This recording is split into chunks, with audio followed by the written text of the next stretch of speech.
അമ്മ മാതാവിനും ഈശോപ്പായ്ക്കും ഒരായിരം നന്ദി. എൻ്റെ പേര് ധന്യ. ഞാൻ അങ്കമാലി കിടങ്ങൂർ ഇടവകയിൽ നിന്ന് വരുന്നു. ഞാൻ ഉടമ്പടി എടുത്തത് 2023 മെയ് 4-ാം തീയതിയാണ്. എൻ്റെ നിയോഗം എന്ന് പറയുന്നത് എൻ്റെ ജോലിയായിരുന്നു. ഞാൻ കഴിഞ്ഞ 12 വർഷമായി ഒരു പ്രൈവറ്റ് ഇൻസ്റ്റിറ്റ്യൂഷനിലാണ് വർക്ക് ചെയ്തുകൊണ്ടിരിക്കുന്നത്. ഞാനൊരു അധ്യാപികയാണ്. അപ്പോൾ ഒരു എയ്ഡഡ് സ്കൂളിൽ കിട്ടണമെന്നത് എൻ്റെ വലിയൊരു ആഗ്രഹമായിരുന്നു. അതിനുവേണ്ടി പല പരിശ്രമങ്ങളും നടത്തി. ഇൻ്റർവ്യൂകൾ വരെ അറ്റൻഡ് ചെയ്ത് ലാസ്റ്റ് നിമിഷത്തിൽ അതെങ്ങനെയെങ്കിലും ഫ്ലോപ്പായി പോവും.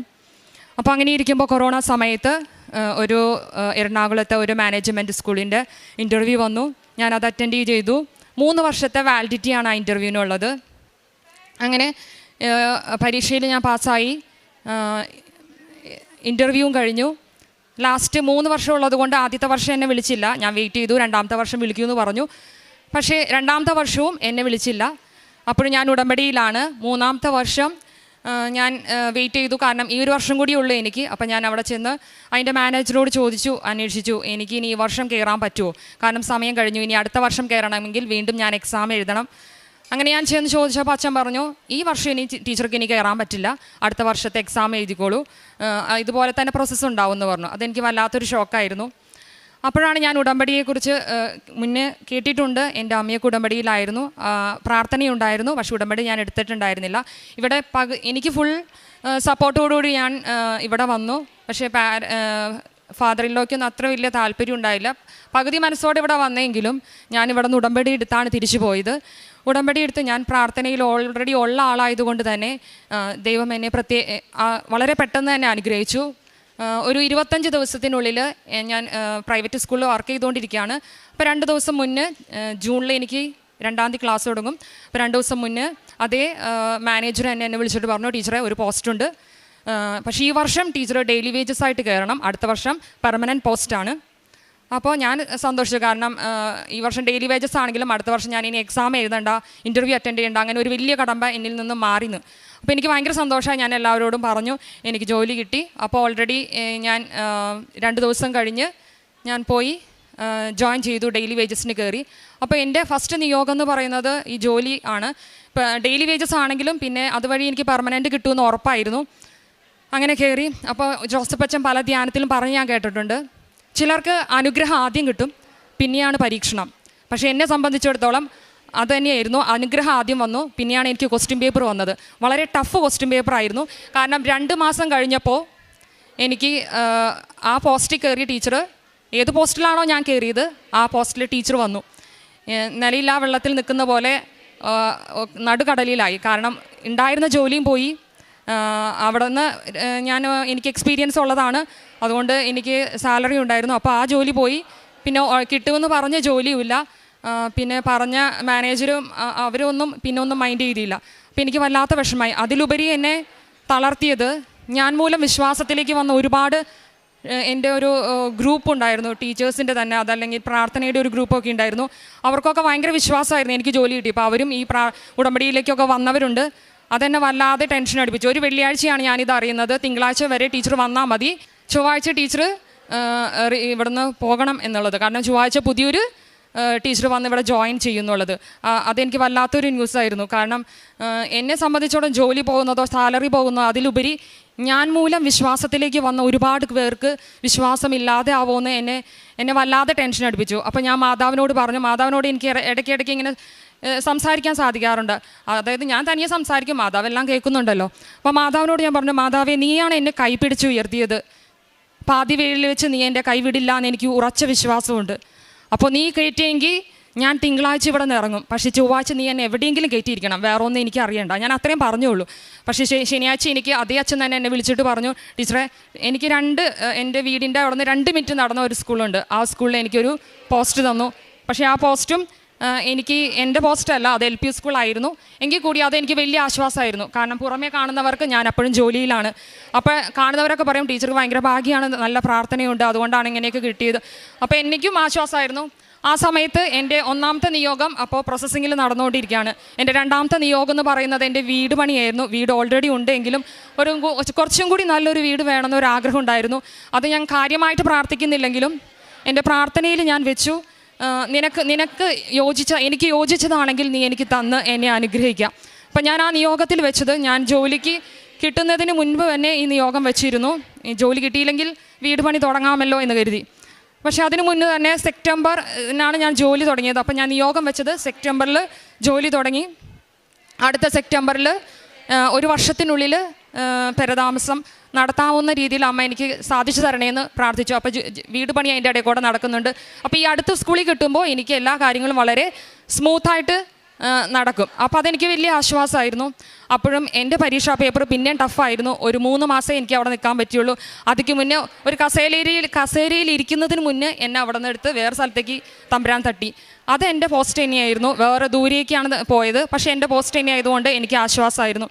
അങ്ങനെ ആ 1 വർഷക്കാലം പല സ്കൂളുകളിൽ ഞാനിങ്ങനെ നടന്നു.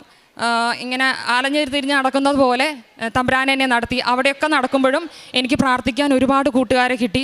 അതെൻ്റെ ഒരു വലിയ ആശ്വാസമായിരുന്നു. അങ്ങനെ അപ്പോൾ എൻ്റെ വിശ്വാസം എന്ന് പറയുന്നത് നെക്സ്റ്റ് ഇയർ, ഈ ഇയർ എനിക്ക് ജോലിക്ക് കയറാം, അങ്ങനെയാണ് അവിടെ മാനേജർ പറഞ്ഞിരിക്കുന്നത്.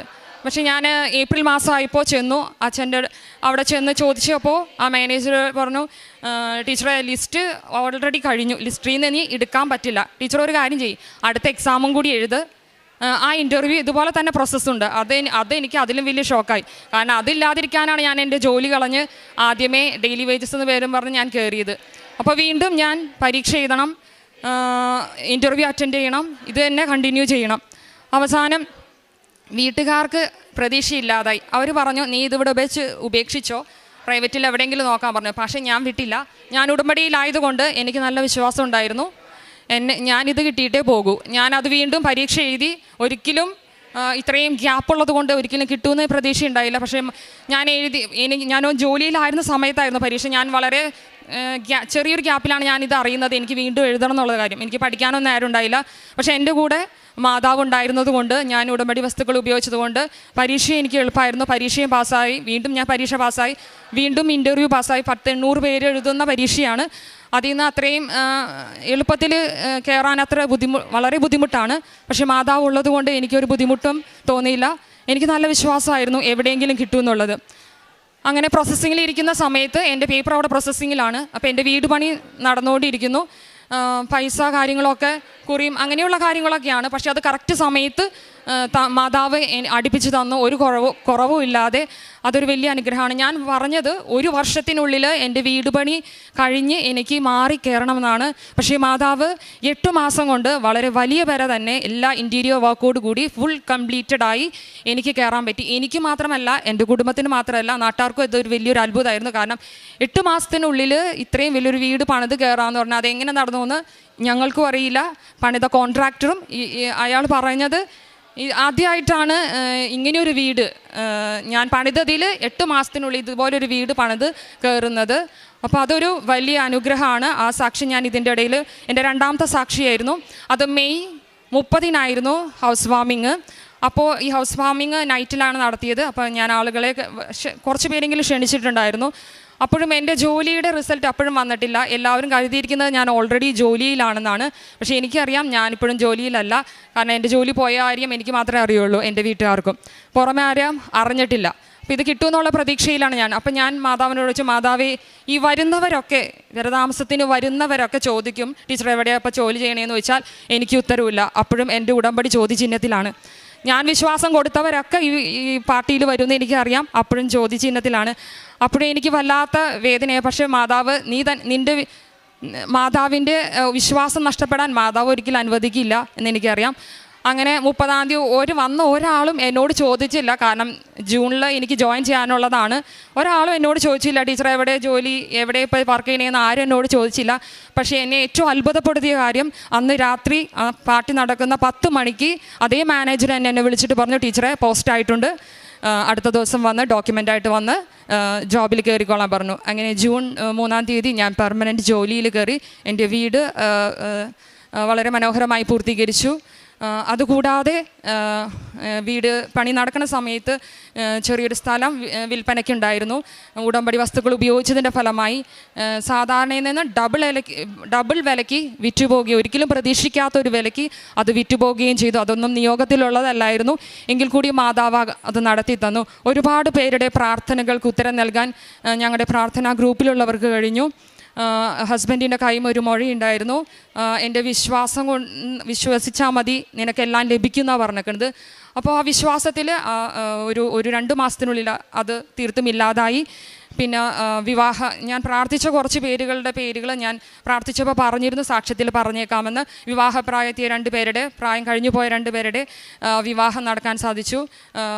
ബ്രദറിൻ്റെ കുട്ടിയുടെ കുറച്ച് സൗഖ്യങ്ങളുണ്ടായിരുന്നു, അതും അവർ വന്ന് പറഞ്ഞിട്ടുണ്ട്. അപ്പോൾ അങ്ങനെയും സംഭവിച്ചിട്ടുണ്ട്. പിന്നെ ഒരുപാട് സൗഖ്യങ്ങൾ, ഓസ്ട്രേലിയയിൽ എക്സാം എഴുതിയൊരു കുട്ടിയുണ്ടായിരുന്നു, പാസ്സാവാൻ വേണ്ടി മാതാവിൻ്റെ വലിയ അനുഗ്രഹം കിട്ടി. ഓസ്ട്രേലിയയിൽ ന്യൂസിലാൻഡിൽ പോവാൻ IELTS എഴുതിയവരുണ്ടായിരുന്നു. എൻ്റെ കൂട്ടത്തിലുള്ള ഇതൊക്കെ ഞാൻ സാക്ഷ്യങ്ങളിൽ പറയാമെന്ന് പറഞ്ഞിട്ടുണ്ടായിരുന്നു. അതുകൂടാതെ എന്നെ ഏറ്റവും ആകർഷിച്ചൊരു വചനം ഏഷ്യ 45 ഞാൻ നിനക്ക് മുൻപേ പോയി മലകൾ നിരപ്പാക്കുകയും പിച്ചളവാതികൾ തറക്കുകയും ഇരുമ്പോടാമ്പൽ ഒഴുകുകയും ചെയ്യും. ഞാനാണ് നിന്നെ പേര് ചൊല്ലി വിളിച്ച ദൈവം എന്ന് നീ അറിയേണ്ടതിന് അന്ധകാരത്തിലെ നിധികളും രഹസ്യ ധനശീകരവും ഞാൻ നിനക്ക് നൽകും. നമ്മളെ ഉടമ്പടിയിലാണെങ്കിൽ നമ്മൾ പോകുന്ന വഴിക്ക് നമുക്ക് മുൻപേ നടക്കാൻ നമ്മുടെ മാതാവുണ്ടാകും. നമ്മൾ ഹെലികോപ്റ്ററിലോ ഷിപ്പിലോ ഒക്കെ പോവുകയാണെങ്കിൽ നമുക്ക് തീർച്ചയായിട്ടും ഒരു ലൈഫ് ജാക്കറ്റ് തരും. എന്നെ സംബന്ധിച്ചിടത്തോളം എൻ്റെ ഉടമ്പടി എനിക്കൊരു ലൈഫ് ജാക്കറ്റായിരുന്നു. എവിടെയൊക്കെ ഞാൻ പോയിട്ടുണ്ടോ ഞാൻ അപേക്ഷിക്കാതെ തന്നെ ആ ഒരു ലൈഫ് ജാക്കറ്റ് എൻ്റെ കൂടെ ഉണ്ടായിരുന്നു. അപ്പോൾ നിങ്ങളുടെ എല്ലാവരുടെയും ജീവിതത്തിലും ഉടമ്പടി ഒരു വലിയ ലൈഫ് ജാക്കറ്റ് ആക്കട്ടെ. ഇവിടെ ഇരിക്കുന്ന എല്ലാവരുടെ നിയോഗങ്ങളോടൊപ്പം എൻ്റെ നിയോഗങ്ങളും ഞാൻ സമർപ്പിക്കുന്നു. കോടാനുകോടി നന്ദി പറഞ്ഞുകൊണ്ട് ഞാൻ നിർത്തുന്നു. പ്രാർത്ഥനയുടെ ഒരു ക്വാളിറ്റി എന്ന് പറയുന്നത് അത് പെർസിസ്റ്റൻസ് ആണ്, സ്ഥിരതയുള്ളവരായിരിക്കുക എന്നുള്ളതാണ് പ്രാർത്ഥനാ ജീവിതം നയിക്കുന്ന ഒരു വ്യക്തിക്കുണ്ടായിരിക്കേണ്ട ഏറ്റവും വലിയൊരു ക്വാളിറ്റി എന്ന് പറയുന്നത്. നമ്മളോട് ധന്യ ടീച്ചർ തൻ്റെ സാക്ഷ്യം പറയുമ്പോൾ ടീച്ചർ പറയുന്നത് ഇത് തന്നെയാണ്, സ്ഥിരതയോടുകൂടി പ്രാർത്ഥിക്കുവാനായിട്ട് ഏത് സാഹചര്യം ഉണ്ടായാലും ഒരുപക്ഷെ നമുക്ക് കിട്ടുകയില്ലെന്ന് ഉറപ്പുണ്ടെങ്കിലും മാനുഷികമായിട്ട് നോക്കുമ്പോൾ അസാധ്യമാണ് എന്ന് തോന്നുന്ന കാര്യങ്ങളിലും ദൈവികമായിട്ടുള്ള ആ ഒരു സാധ്യതയെ കണ്ടുകൊണ്ട് സ്ഥിരതയോടുകൂടി നമ്മൾ പ്രാർത്ഥിക്കുവാനായിട്ട് പരിശ്രമിക്കുമ്പോൾ, നമ്മുടെ ജീവിതത്തെ വിശുദ്ധീകരിക്കുവാനായിട്ട് നമ്മൾ തയ്യാറാകുമ്പോൾ നമ്മുടെ ജീവിതത്തിൽ അത്ഭുതങ്ങളും അടയാളങ്ങളും ഉണ്ടാകുമെന്നുള്ളതിൽ സംശയമില്ല. അതുകൊണ്ടാണ് ടീച്ചർ പറയുന്നത് ഉടമ്പടി എനിക്കൊരു ലൈഫ് ജാക്കറ്റാണ്. അപ്പോൾ ഏത് അവസ്ഥയുണ്ടായിരുന്നാലും ഉടമ്പടി എന്നെ സംരക്ഷിക്കുമെന്നുള്ള വലിയ ബോധ്യത്തിൽ പരിശുദ്ധ അമ്മയ്ക്ക് തന്നെ സമർപ്പിക്കുവാനായിട്ട് ഉടമ്പടി ജീവിതത്തിലൂടെ ഈ ടീച്ചറിനെ സഹായിച്ചു എന്നുള്ളതാണ്. അതുകൊണ്ട് തന്നെ ഇരു കാര്യങ്ങളും മേടിച്ച് ഈ ടീച്ചറിൻ്റെ ജീവിതത്തിൽ സംഭവിച്ച എല്ലാ അനുഗ്രഹങ്ങൾക്കും പരിശുദ്ധ അമ്മയ്ക്കും തിരുക്കുമാരനും നമുക്ക് നന്ദി. അത്യപൂർവ ദൈവാനുഭവങ്ങൾ ഇനി നിങ്ങൾക്കും സ്വന്തം. ഈ യൂട്യൂബ് ചാനൽ ഇതുവരെ സബ്സ്ക്രൈബ് ചെയ്തിട്ടില്ലെങ്കിൽ ഇപ്പോൾ തന്നെ സബ്സ്ക്രൈബ് ചെയ്യുക. ഈ വീഡിയോ ഇപ്പോൾ തന്നെ നിങ്ങളുടെ സുഹൃത്തുക്കൾക്ക് ഷെയർ ചെയ്തുകൊണ്ട് കർത്താവിൻ്റെ പ്രേക്ഷിതരാകുക.